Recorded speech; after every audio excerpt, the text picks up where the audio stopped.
بسم اللہ الرحمن الرحیم الرحمن علم القرآن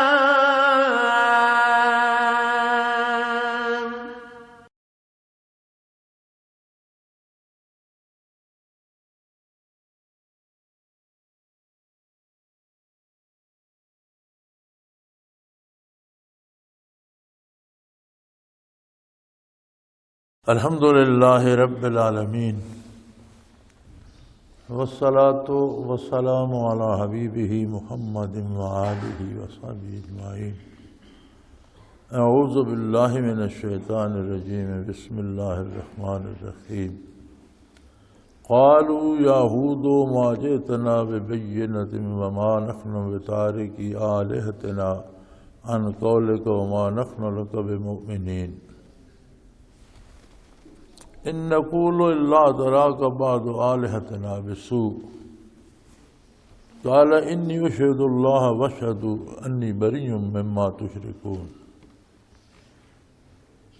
تشرکون من دونہ فکیدونی جمیعا ثم لا تنظرون انی توکلت علی اللہ ربی وربکم ما من دابۃ الا هو آخذ بناصیتها ان ربی علی صراط مستقیم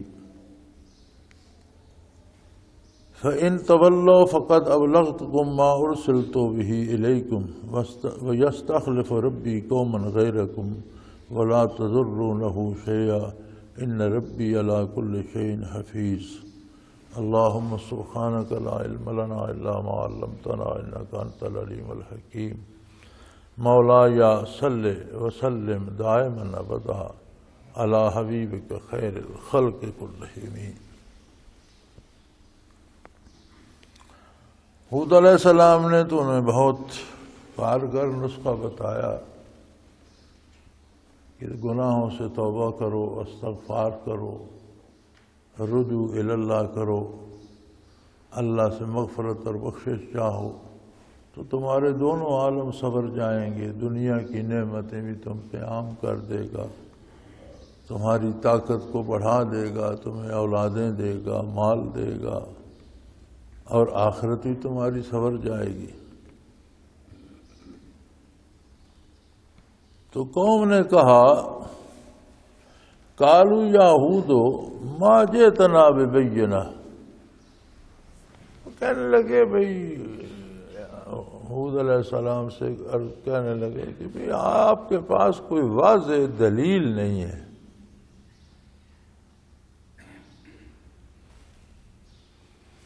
بڑی عجیب بات ہے اور لوگوں کا مزاج عجیب ہے۔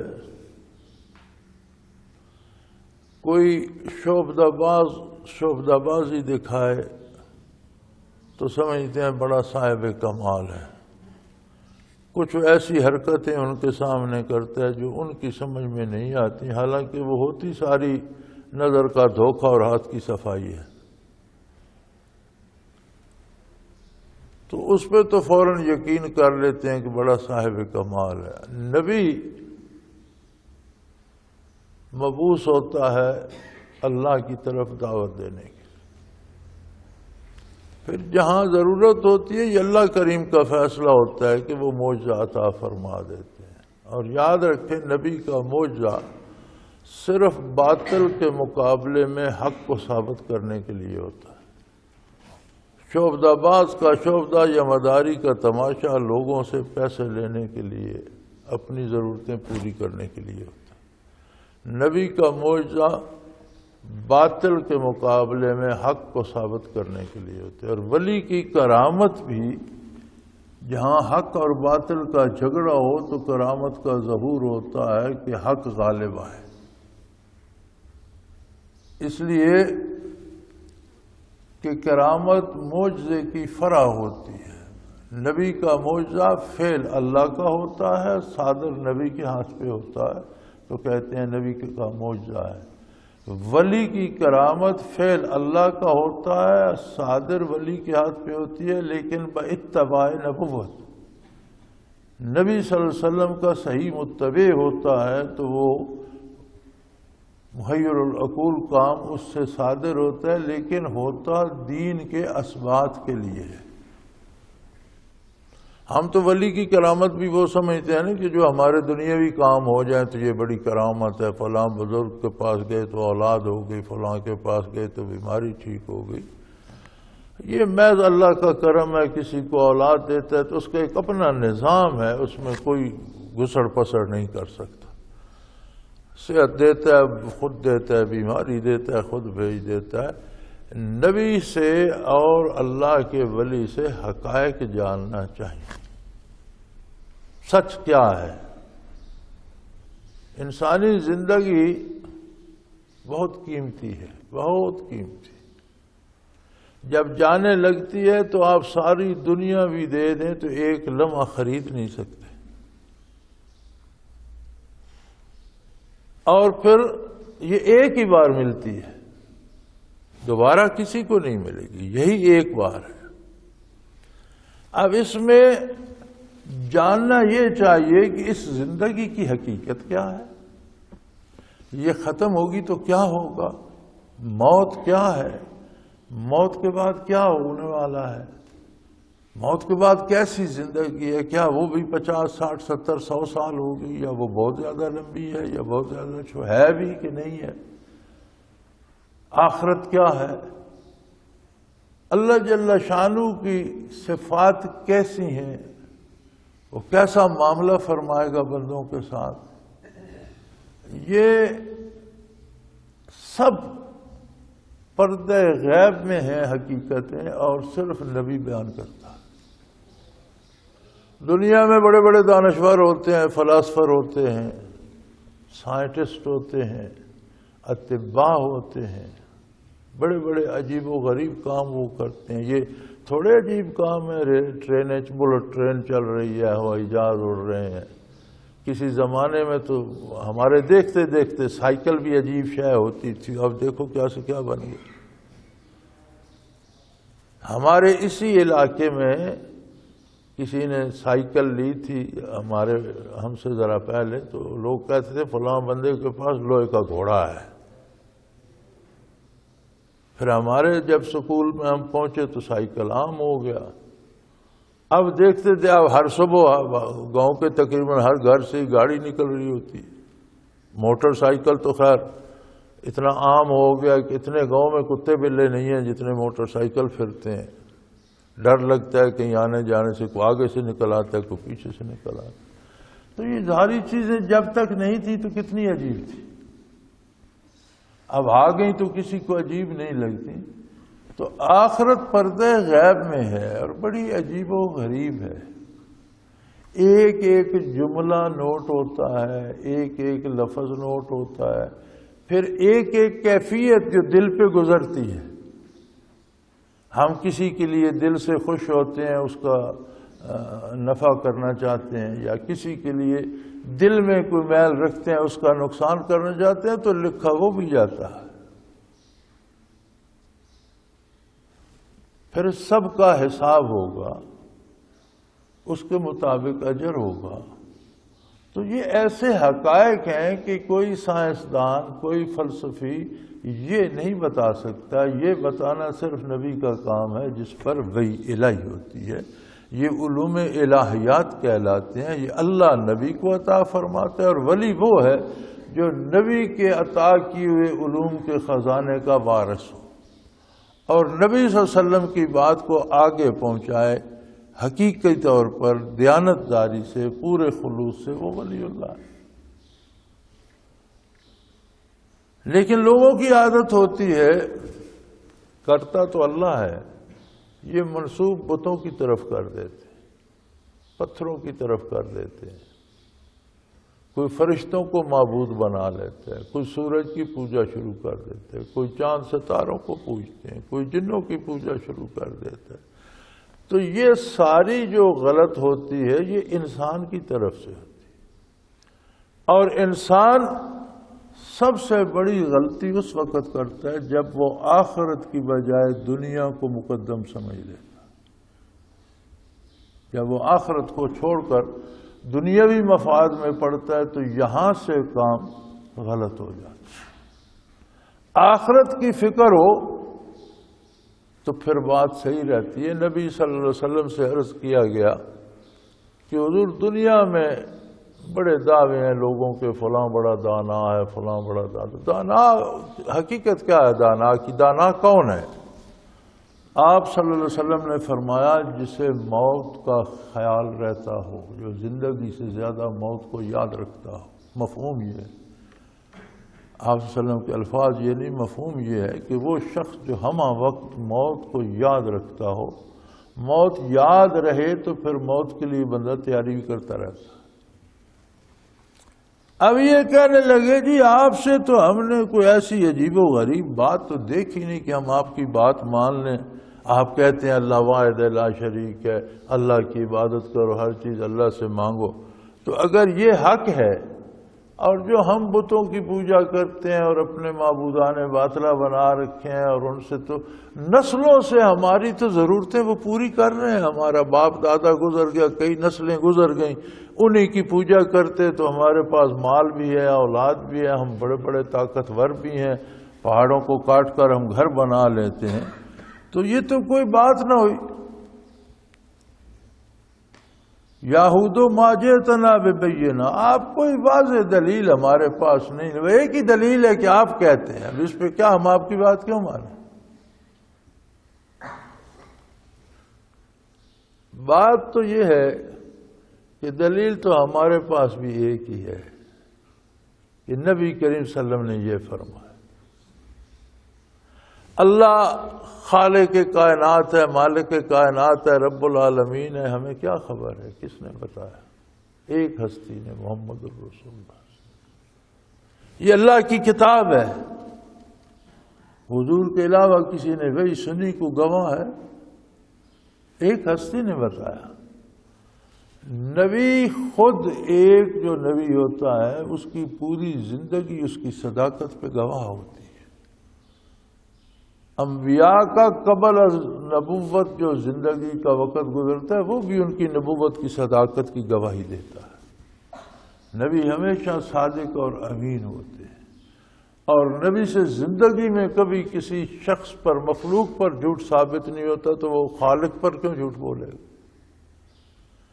لیکن انہیں یہ دلائل تو نہیں، انہیں تو یہ دلائل چاہیے تھے، آج تک ہم نے آپ پر کوئی چڑھاوا نہیں چڑھایا کہ اس کے صدقے میں ہمارا کوئی کام ہو جائے، آج تک ہم نے آپ کو رقم نہیں دی کہ ہماری کوئی مشکل حل ہو جائے، آپ نے ہمارا کیا کیا؟ آپ کے پاس دلیل کیا ہے؟ کوئی دلیل نہیں ہے۔ وَمَا نَحْنُ بِتَارِكِي آلِهَتِنَا عَنْ قَوْلِكَ، آپ کے کہنے پر ہم اپنے معبودوں کو نہیں چھوڑیں گے۔ ہماری کتنی نسلیں گزر گئیں انہی کی عبادت کرتے، ہمارا اب آپ کی بات مان لیں اور یہ مان لیں کہ ہمارا باپ دادا سارے بے وقوف تھے اور جاہل تھے اور کفر پر مر گئے اور وہ جہنمی ہیں، یہ کیوں مان لیں آپ کے کہنے پر؟ ہم آپ کے کہنے پر نہیں مانتے۔ وَمَا نَحْنُ لَكَ بِمُؤْمِنِينَ، جب یہ باتیں نہیں ماننی تو ہم آپ کو نبی بھی نہیں مانتے، ہم آپ کو نہیں مانتے، ہم نہیں مانیں گے۔ اب یہاں بنیادی غلطی کہاں تھی ذرا غور فرمائیے۔ ان کے سامنے امور دنیا تھے جنہوں کو وہ مختلف معبودوں کی طرف جن کو منسوب کرتے تھے۔ نبی کے، اللہ کے نبی کے سامنے آخرت تھی، اور وہ انہیں حقیقی زندگی کی دعوت دے رہے تھے، اللہ کی توحید کی دعوت دے رہے تھے، صرف اللہ کی عبادت کی دعوت دے رہے تھے، اللہ سے مانگنے کی دعوت۔ انہیں فرما رہے تھے وہ رب العالمین ہے، تمہارے سارے کام کرتا وہ ہے، تم منسوب بتوں کی طرف کر دیتے۔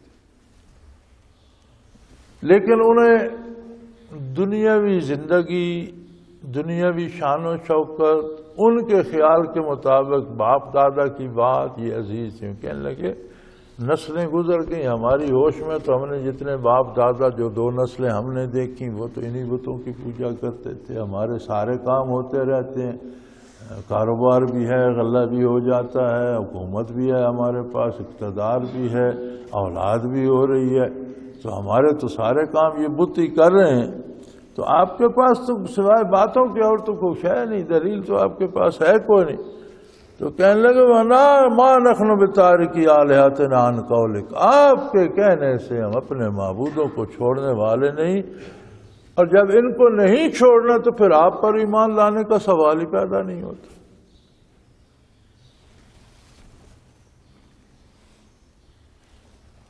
اصل بات یہ ہے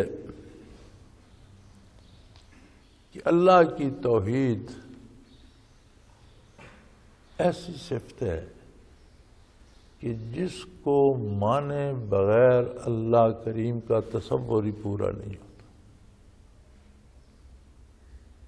یعنی وہ واحد ہے، کوئی اس جیسا دوسرا نہیں، وہ خالق ہے، باقی سب مخلوق ہے۔ لیکن یہ کہنا آسان ہے، ماننا اتنا آسان نہیں ہے۔ ہم ایسے ہیں جو 14 صدیوں سے مسلمان آ رہے ہیں، کچھ 12 صدیوں سے، کچھ 1000 سال سے، جو کسی کو ایمان نصیب ہوا۔ اتنی صدیاں کلمہ پڑھتے گزر گئیں، اللہ پر اعتبار اب بھی ہم سے بھی نہیں ہوتا۔ کہتے ہیں اللہ واحد لا شریک ہے، لیکن میرا یہ کام تو فلاں حضرت کی وجہ سے ہوا۔ یار مگولی مارو حضرت کو، کیا حضرت نے کرنا تھا؟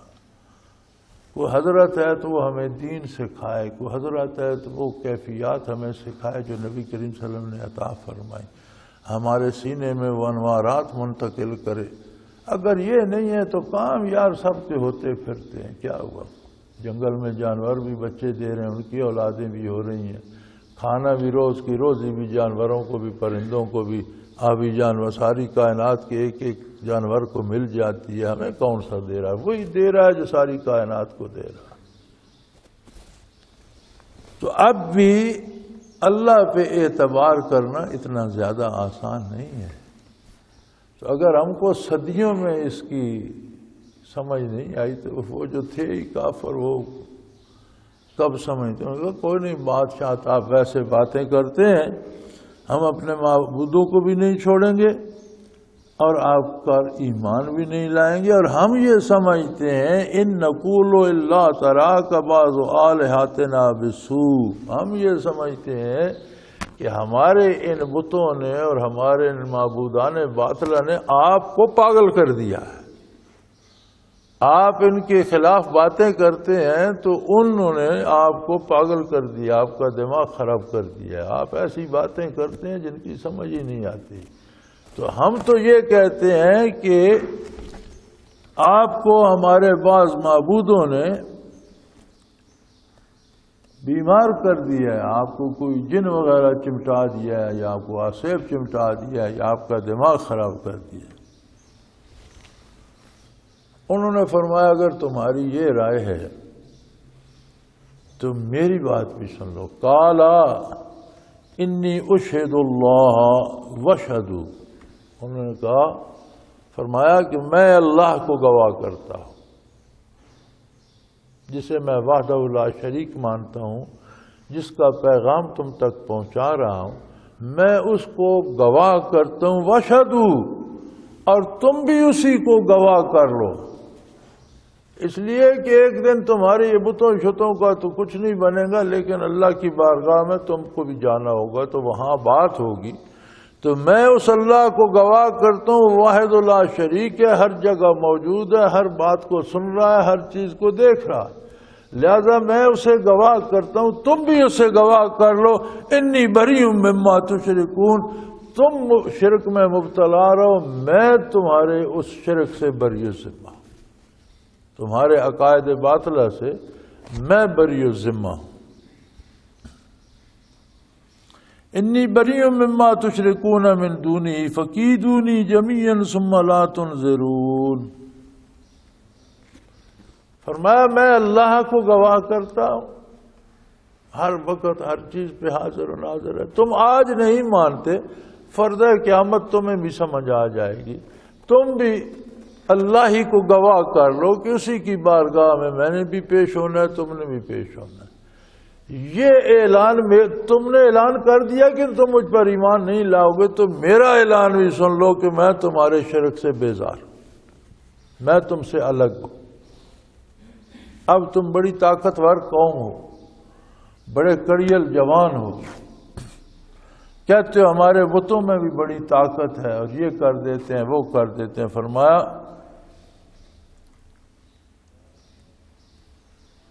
فَقِیدُونِی جَمِیعًا ثُمَّ لَا تُنظِرُونَ، اب ایسا کرو کہ تم اور تمہارے بت سارے اکٹھے ہو جاؤ اور میرا جو بگاڑ سکتے ہو بگاڑ لو، کوئی رعایت نہ کرو۔ جو کچھ تم سے میرا بگڑ سکتا ہے، مار سکتے ہو مار دو، سزا دے سکتے ہو، جو کچھ میرے ساتھ کر سکتے ہو وہ کر گزرو، مجھے تم سے کوئی خوف کوئی پرواہ نہیں ہے۔ اور جن سے تم شرک کرتے ہو، جن کو شریک بناتے ہو اللہ کا، ان کو بھی جمع کر لو۔ فقیدونی، جو کچھ ہو سکتا ہے میرے خلاف وہ کرو، ثم لا تنظرون، کوئی کسر نہ چھوڑنا، کوئی رعایت نہ کرنا۔ اتنا بڑا چیلنج، اتنی بڑی طاقتور قوم کو، ان کے بقول ان کے خداؤں کو بھی، تو آپ اکیلے کیا کریں گے؟ فرمایا میں اکیلا نہیں ہوں، انی توکلت علی اللہ ربی و ربکم، میرا بھروسہ اللہ کریم پر ہے جو میرا بھی پروردگار ہے، اور تم مانتے نہیں ہو لیکن پروردگار تمہارا بھی وہی ہے۔ میرا بھروسہ اس پر ہے، میرا اعتماد اس پر ہے، میری امیدیں اس سے وابستہ ہیں، میری حفاظت وہ فرمائے گا، تم سے جو ہو سکتا ہے کر دو۔ اگر تم اور تمہارے معبود سچے ہو تو پھر میرا کچھ بگاڑ کر دکھاؤ۔ اور میں اکیلا نہیں ہوں، میرا بھروسہ اللہ پر ہے جو میرا پالنہار پیدا کرنے والا ہے، خالق ہے، رب ہے، اور رب تمہارا بھی وہی ہے۔ تم مان کر نہیں دے رہے، در حقیقت تمہیں بھی پیدا اسی نے کیا، روزی وہی دے رہا، صحت اسی نے دے رکھی ہے، طاقتیں اسی نے دے رکھی ہیں، جو کمال ہے تمہارے پاس اسی کی دی ہے، وہی تمہارا بھی رب ہے۔ اور یہ بھی یاد رکھو ما من دابت الا وآخذ بناصیتہا، کوئی زمین پر حرکت کرنے والی ایسی چیز نہیں ہے جس کی چوٹی اس کی مٹھی میں نہ ہو، جس پر اس کا کلی اختیار نہ ہو۔ ہر چیز پر، ہر جاندار پر کلی طور پر اس کا اختیار ہے، ہر چیز اس کے قبضے قدرت میں ہے۔ ان ربی علی صراط مستقیم، اور یہ بھی یاد رکھو میرا رب سیدھے راستے پر ہے، یعنی سیدھے راستے پر چلو گے، انبیاء کی اطاعت اور اتباع کرو گے تو رب کو پا سکو گے۔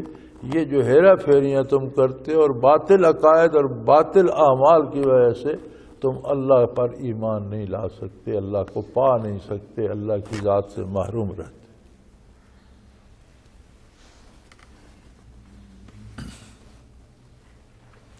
فَإِن تَوَلَّوْا فَقَدْ أَبْلَغْتُكُمْ مَا أُرْسِلْتُ بِهِ إِلَيْكُمْ، اور اگر تم میری بات سے روگردانی کرتے ہو، میری بات قبول نہیں کرتے ہو، تو جو کچھ اللہ نے پیغام دے کر مجھے بھیجا تھا وہ میں نے تم تک پہنچا دیا، میری ذمہ داری اتنی تھی۔ قد ابلغتکم ما ارسلت به الیکم، تمہاری طرف جو پیغام دے کر میرے پروردگار نے، میرے اللہ نے، میرے معبود برحق نے مجھے مبعوث فرمایا تھا، وہ پیغام من و ان پورے کا پورا میں نے تم لوگوں کو پہنچا دیا۔ اب اگر تم نہیں مانو گے تو یستخلف ربی قوما غیرکم، اللہ تمہیں تباہ کر دے گا اور تمہاری جگہ کوئی اور قوم پیدا کر دے گا جو اس کی زمین پر آباد ہوگی۔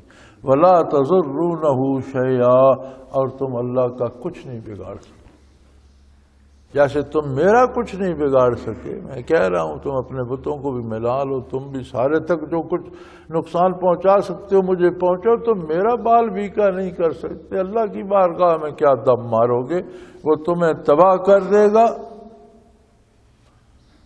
اور تمہارا نشان تک باقی نہیں رہے گا۔ ان ربی علی کل شیء حفیظ، اور میرا پروردگار ہر چیز پر نگہبان ہے، حفاظت کرنے والا۔ یہ جو اب تک تم زندہ اور سلامت پھر رہے ہو، یہ آج تک جو تمہارے اعضاء میں قوت ہے، یہ جو آج تک تم حکومتیں اور اقتدار بنائے پھرتے ہو، یہ آج تک تمہارے پاس جو مال و دولت ہے، یہ اسی کا دیا ہوا ہے، تم اس کے قبضے قدرت میں ہو۔ اگر تم اس کے نبی کے ساتھ اس طرح مقابلہ کرو گے تو وہ تمہیں تباہ کر دے گا اور تم بھاگ بھی نہیں سکو گے۔ لیکن یہ سب کچھ انہوں نے نہ مانا۔ تو ہوتا یہ ہے کہ جب کوئی کلی طور پر نبی کے مقابلے میں آ جائے، فرد ہو یا قوم، کلی طور پر جب کوئی کھل کر نبی کے مقابلے میں آ جائے وہ تباہی سے دوچار ہو جاتا ہے، فرد ہو یا قوم، وہ نہیں بچتا، پھر وہ تباہ ہو جاتا ہے۔ چنانچہ اللہ کریم فرماتے ہیں وَلَمَّا جَاءَ أَمْرُنَا نَجَّيْنَا هُودًا وَالَّذِينَ آمَنُوا مَعَهُ بِرَحْمَةٍ مِنَّا وَنَجَّيْنَاهُم مِّنْ عَذَابٍ غَلِيظٍ۔ فرمایا ہم نے پھر ان پر عذاب بھیج دیا، اور ایسا عذاب بھیجا کہ ہفتہ بھر تیز ہوائیں چلتی رہیں، اور اتنی تیز ہوائیں تھیں کہ وہ 80-90 فٹ قد کے آدمی تھے اور بڑے طاقتور تھے، بڑے بڑے درختوں کو جس طرح مولی گاجر اکھیڑتے ہیں اس طرح پکڑ کر اکھیڑ لیتے تھے۔ فرمایا اتنی تیز ہوائیں تھیں کہ انسانوں، جانوروں کو، ان بڑے بڑے قداور لوگوں کو زمین سے اٹھا لیتی اور فضا میں لے جاتی۔ مفسرین لکھتے ہیں کہ فضائیں آسمانی چیخوں سے، فضائے آسمانی جب آسمانی انسانی چیخوں سے بھر گئی تھی، اوپر چیختے چلاتے، پھر وہ آواز زور سے پٹک دی کہ وہ ریزہ ریزہ ہو جاتے اور اڑا کر رکھ دیتے۔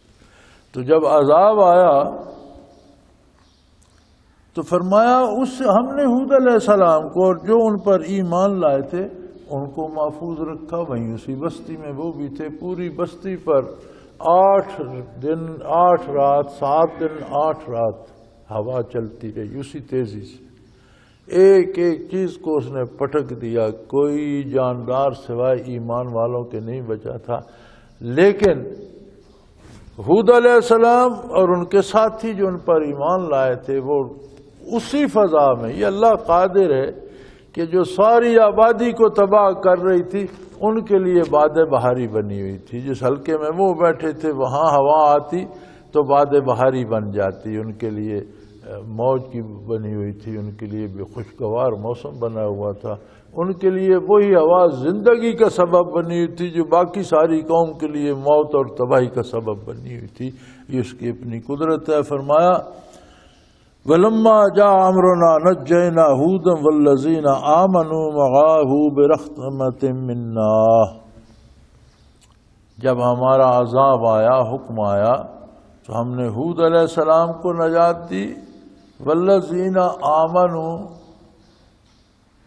اتنا کافی نہیں تھا کہ جو ان کے ساتھ ایمان لائے ان کو بھی نجات دی، جو ان پر ایمان لائے وَالَّذِينَ آمَنُوا، آگے مَعَهُ لگایا ہے، ان کے ساتھ ایمان لائے، ان کے ساتھ رہے، ان کا اتباع کیا، ایک ایک کام میں ان کی اطاعت کی۔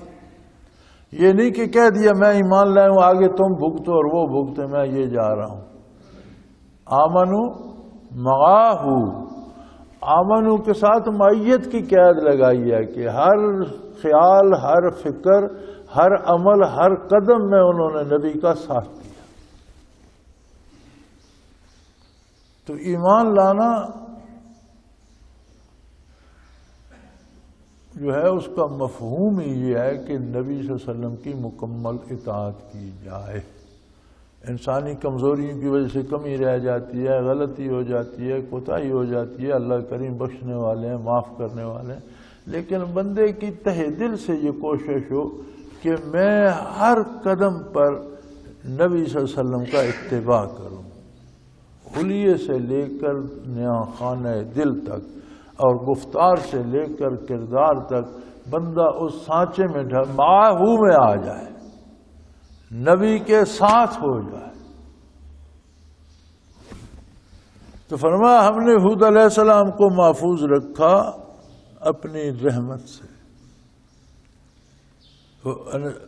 اور جو ان کے ساتھ تھے ایمان لائے تھے ان پر بھی ہم اپنی رحمت کی وَنَجَّيْنَاهُم مِّنْ عَذَابٍ غَلِيظٍ، اور اس بڑے سخت عذاب سے ہم نے ان کو نجات دی، محفوظ رکھا۔ اللہ ایسا قادر ہے کہ ہفتہ بھر رات دن تیز آندھیاں اور انسانی چیخیں سنائی دیتی نہیں، اور انسان اور جانور فضا میں اڑ اڑ کر تباہ ہو کر پرخچے ٹکڑے ہو کر گرتے رہے، لیکن اسی فضا میں انہی آندھیوں کے درمیان ہود علیہ السلام اور جو لوگ ان کے ساتھ ایمان لائے تھے اور ان کا اتباع کیا تھا وہ محفوظ رہے، ان کے لیے وہ بادیں باہری چلتی رہی۔ بَتِلْكَ عَادٌ جَحَدُوا بِآيَاتِ رَبِّهِمْ وَعَصَوْا رُسُلَهُ وَاتَّبَعُوا أَمْرَ كُلِّ جَبَّارٍ عَنِيدٍ۔ بَتِلْكَ عَادٌ، یہ تھی قوم عاد، بڑے بڑے قداور، بڑے بڑے طاقتور، انہوں نے جان بوجھ کر اللہ کی آیات کا انکار کیا۔ کیوں کرتے تھے انکار؟ فرمایا جو کہتے تھے وہ بات صحیح نہیں تھی، اصل بات یہ تھی کہ یہ بدماشوں اور بے دینوں اور بدکاروں اور دولت مندوں کی پیروی کرتے تھے دنیاوی مفاد کے لیے۔ سمجھتے تھے کہ جو بندہ یہ کہہ رہا ہے حق کہہ رہا ہے، جانتے تھے کہ سچائی جو ہے وہ اللہ کے نبی کے پاس ہے، لیکن یہ آخرت کی بجائے دنیا کی محبت میں گرفتار تھے، اور انہوں نے وَعَصَوْا رُسُلَهُ، انبیاء کا انکار کیا، نافرمانی کی، وَاتَّبَعُوا أَمْرَ كُلِّ جَبَّارٍ عَنِيدٍ، اور ہر جابر اور ظالم اور مقتدر شخص کا اتباع کیا۔ اس کے پاس اقتدار ہے، اس کے پاس حکومت ہے، یہاں سے مجھے یہ فائدہ ہو جائے گا، اس کی مہربانی سے مجھے وہ مل جائے گا، اس کی عنایت سے میرا وقت اچھا گزر جائے گا، میرے اس کے ساتھ ہوں گا تو میری دنیا میں بڑی عزت ہوگی۔ انسان تو سارے انسان ہی ہیں، اس زمانے کے انسان بھی انسان تھے، ہم بھی انسان ہیں، رہائش بدل گئی ہو، اسباب بدل گئے، حقائق نہیں بدلے۔ اس زمانے میں بھی لوگوں کو بھوک لگتی تھی، آج بھی بھوک لگتی ہے، اس زمانے میں نیند آتی تھی، آج بھی نیند آتی، اس زمانے میں بھی نسلیں چلتی تھیں، آج بھی نسلیں چلتی ہیں، پیدل چلتے تھے، آج جہاز پہ چل لیتے ہیں، وہ کپڑے گھر سی کر پہن لیتے تھے، ہم مشینوں سے سلا کے اب کارخانوں میں بنے ہوئے پہن لیتے ہیں، وہ سوکھی روٹی کھا لیتے تھے، ہم برگر کھا لیتے ہیں، لیکن بھوک پیاس نیند نہ ضرورتیں بدلی ہیں اور نہ وہ چیزیں، ہاں ان ضرورتوں کو پورا کرنے کے طریقے بدلے ہیں، صرف یہ فرق پڑا ہے۔ لہذا مزاج انسانی آج بھی یہی ہے۔ آپ اکثریت اپنے ملک میں دیکھ لیں، کتنے بندے آپ کو ملیں گے کہ نفع ہو یا نقصان میں نبی صلی اللہ علیہ وسلم کا اتباع کروں گا، اور کتنے فیصد ہوں گے جو طاقتوروں کی، مقتدر لوگوں کی، حکمرانوں کی، جابروں اور ظالموں کی اطاعت کرتے ہیں اس لیے کہ یہاں سے فائدہ ہوگا۔ تو فرمایا جو قومیں ہلاک ہوئیں ان کا حال بھی یہی تھا کہ انہوں نے نبی کی نافرمانی تو گوارا کر لی، لیکن عمراء اور دولت مند اور صاحب اقتدار لوگ، خواہ وہ ظالم تھے جابر تھے، ان کے ساتھ چمٹے رہے۔ وَاتَّبَعُوا أَمْرَ كُلِّ جَبَّارٍ عَنِيدٍ، وہ جو تھے طاقتور اور ظالم اور مقتدر لوگ، وہ تو نبی کی اطاعت اپنے اقتدار کی خاطر نہیں کرتے تھے کہ اگر اطاعت کرتا ہوں تو جیسا عام آدمی بیٹھا ہوگا وہیں جا کر میں بھی بیٹھ جاؤں گا، میں بھی بیٹھ جاؤں گا، تو پھر کیا فائدہ؟ وہاں تو میرا کوئی اقتدار، میرے لیے مسجد میں تو کوئی الگ سے کرسی نہیں لگائے گا کہ فلاں وزیر صاحب آگے جو انہیں اوپر بٹھاؤ اور یہ عام آدمی یا نیچے بیٹھو، وہاں تو عام کے ساتھ بیٹھنا پڑتا، تو میں کیوں اپنی عزت؟ وہ سمجھتے کہ میں کوئی فوق الفطرت مخلوق ہوں، ضد کرتے تھے۔ ان لوگوں نے بھی ان کا اتباع کیا چونکہ ان کا مطمع نظر اور مقصود خاطر دنیا تھی کہ ان سے دنیا مل جائے گی۔ وَأُتْبِعُوا فِي هَذِهِ الدُّنْيَا لَعْنَةً، اس کا نتیجہ یہ ہوا کہ اس دنیا میں بھی ان پر اللہ کی لعنت پڑی، عذاب آئے، عذابوں میں گرفتار ہو کر تباہ ہو گئے۔ وَيَوْمَ الْقِيَامَةِ، اور قیامت کے دن بھی ان پر اللہ کی لعنت پڑے گی۔ أَلَا إِنَّ عَادًا كَفَرُوا رَبَّهُمْ أَلَا بُعْدًا لِعَادٍ قَوْمِ هُودٍ، اور خوب اچھی طرح سمجھ لو بے شک عاد نے اپنے پروردگار کے ساتھ کفر کیا اور دور ہو گئی بارگاہ الہی سے۔ عاد ہود علیہ السلام کی قوم تھی، حالانکہ اللہ کا نبی ان میں مبعوث ہوا تھا۔ اگر اس کا دامن تھام لیتے، اس کی اطاعت کرتے تو آخرت بھی مل جاتی۔ تو دنیا تو ہے ہی کیا، دنیا تو کافر کو بھی ملی ہوئی ہے، مومن کو کیوں نہیں ملے گی؟ دنیا تو کافر کے پاس بھی ہے۔ نبی کریم صلی اللہ علیہ وسلم کے ایک ارشاد کا مفہوم ہے کہ اگر اللہ کے پاس ان دنیاوی دولت اور دنیاوی چیزوں کی قیمت ایک مچھر کے پر کے برابر بھی ہوتی تو کافر کو ہرگز نہ دیتا۔ یہ تو ایسی بے قیمت چیز ہے جو اللہ نے کافروں کے گھر بھی پھینک دی اور کافروں کو بھی دے دی ہے۔ اصل بات آخرت کی ہے، قرب الہی کی ہے، اطاعت الہی کی ہے، اطاعت پیغمبر کی ہے، اللہ کے نبیوں کی اطاعت کی بات ہے۔ اصل چیز وہ ہے، یہ دنیا ایسی قیمتی چیز نہیں ہے۔ یہ تو اس نے فرعون کو بھی دے رکھی تھی جو کہتا تھا میں خود خدا۔ الا ان عادن کفروا ربهم، عاد نے اپنے پروردگار کی عظمت کا انکار کیا، کفر کیا اپنے رب کے ساتھ، اور خوب اچھی طرح سمجھ لو تباہ ہو گئی قوم عاد۔ حالانکہ ہود علیہ قوم ہود، حالانکہ نبی کی قوم تھی، ہود علیہ السلام کی قوم تھی، لیکن نبی کا اتباع نہ کر کے، نبی کا دامن چھوڑ کر دنیا کی خاطر دنیا و آخرت دونوں جہانوں میں تباہ ہو گئے۔ آخر دعوانا ان الحمدللہ رب العالمین۔ اللہ اللہ اللہ اللہ اللہ اللہ اللہ اللہ۔ حضرت امیر محمد اکرم آوان مد ذلہ العالی دارالعرفان منارہ ضلع چکوال میں سالہ سال سے قرآن و حدیث کے اوپر خطابات کر رہے ہیں اور سلسلہ نقشبندیہ اویسیہ کے مطابق لوگوں کو ذکر الہی کی تربیت دے رہے ہیں۔ وہ قرآن پاک کی تفسیر ترتیب وار بیان کر رہے ہیں۔ تفسیر قرآن کو وہ موجودہ ملکی اور بین الاقوامی حالات کے مطابق بیان کرتے ہیں۔ موٹر وے سے کلر کہار کے انٹرچینج سے نکلتے ہوئے، کلر کہار کی جھیل سے ہوتے ہوئے، میانی، بوچھال اور نور پور سے گزرتے ہوئے دارالعرفان منارہ پہنچ سکتے ہیں۔ حضرت امیر محمد اکرم آوان نے بچیوں اور بچوں کی دینی اور دنیاوی تعلیم کے لیے سقارہ اکیڈمی کے نام سے ایک درسگاہ بھی قائم کی ہے، جس کا افتتاح ملک پاکستان کے صدر جنرل محمد ضیاء الحق نے اپنے دست مبارک سے کیا تھا۔ وہ تمام احباب جو اسلام کی طلب رکھتے ہیں ان سے گزارش ہے کہ دارالعرفان منارہ ضلع چکوال میں امیر محمد اکرم آوان صاحب کے خطابات سے مستفید ہوں۔ وہ ہر جمعے کو نماز سے پہلے بیان فرماتے ہیں۔ ہر ماہ کی پہلی اتوار کو ماہانہ اجتماع ہوتا ہے جس میں آپ خصوصی خطاب فرماتے ہیں اور پاکستان کے چاروں صوبوں سے احباب اس اجتماع میں شرکت کرتے ہیں۔ اس کے علاوہ یہاں سال میں 2 مرکزی اجتماعات بھی ہوتے ہیں، ایک رمضان المبارک میں اعتکاف کا اجتماع اور دوسرا جولائی اور اگست میں 40 دن کا اجتماع ہوتا ہے جس میں روحانی تربیت کی جاتی ہے۔ اپنا خون سیماب دے کر اتمام کر جائیں گے، نام آقا کا چمن میں پھر رقم کر جائیں گے۔